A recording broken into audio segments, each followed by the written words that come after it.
So it's that time of year again, guys. It's winter and we're getting a bunch of calls about cars not starting.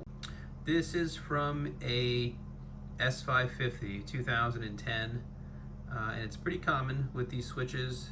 You can find this kind of switch in a 2009 through 2012 S-Class, CL-Class, ML, GL, or R-Class. 2009 through 2012, if you're having trouble starting when it's cold outside, or if your instrument cluster lights up like a Christmas tree with all kinds of messages about the ISM or the DSM or do not ship, it might be because you have a bad ignition switch.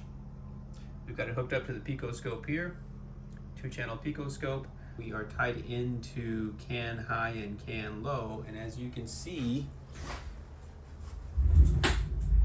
we are well above the 3.5 that we're supposed to be at. Let's measure what 3.5 is. There's 3.5, and we are well above that line. This switch is from Texas. Apparently they're getting some really cold weather out there. This gets much worse when it gets cold. Right now we're at 4 volts. This might actually work at this temperature, even though we're nearing 4 volts. But as it gets colder and colder, the voltage increases on the can high side. And so that's why your car is not communicating with the other modules. We can get this fixed for you. We don't repair these, we replace them.